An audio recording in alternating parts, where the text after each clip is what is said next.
පාස්කු ඉරුදින ත්‍රස්ත ප්‍රහාරයක් එල්ලවීමට නියමිත බවට බුද්ධි තොරතුරු ලැබී තිබියදීත් එය වළක්වා ගැනීමට කටයුතු නොකිරීම, රාජකාරිය පැහැරහැරීම සහ මිනිමැරීමට අනුබල දීමේ චෝදනාවලට වැරදිකරු කෙරුණු හිටපු පොලිස්පති පූජිත් ජයසුන්දර මහතාට කොළඹ ත්‍රිපුත්කල මහාධිකරණ විනිසුරු මඩුල්ලේ බහුතර විනිසුරුවරුන් විසින් මරණීය දණ්ඩනය නියම කළා. ප්‍රියන්ත එළියනගේ විරාජ වීරසෝරිය සහ තිලකරත්න බණ්ඩාර යන මහතුරුන්ගෙන් සමන්විත ත්‍රිපුත්කල මහාධිකරණ විනිසුරු මඩුල්ල ඉදිරියේ මෙම නඩුව විභාග වුණා. තීන්දුව ප්‍රකාශයට පත් කරමින් ප්‍රියන්ත එළියනගේ සහ තිලකරත්න බණ්ඩාර යන බහුතර විනිසුරුවරුන් තීන්දුව කළේ අදාළ චෝදනාවලට පූජිත් ජයසුන්දර මහතා වරදකරු වන බවයි.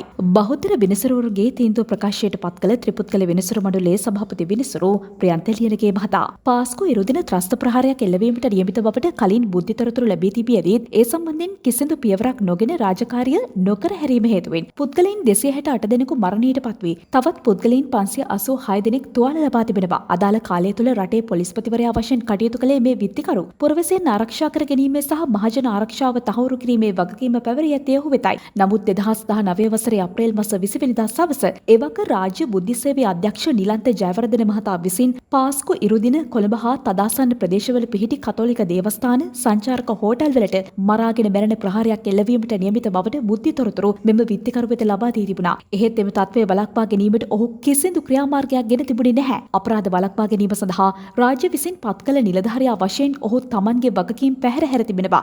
සිදු කර තිබෙන වරදේ ස්වභාවය සැලකිලිටගෙන ඔහුට මරණීය දණ්ඩනය නියම කරන බව සඳහන් කළා. සුළුතර තීන්දුව ප්‍රකාශයට පත් කළ විනිසුරු විරාජ් වීරසෝරිය මහතා විත්තිකරුට එරෙහිව පැමිණිල්ල විසින් එල්ල කර තිබෙන චෝදනා සාධාරණ සැකයෙන් ඔබට ඔප්පු වී නැති බවත්, ඒ අනුව ඔහු නිදොස් කොට නිදහස් කරන බවත් නිවේදනය කළා.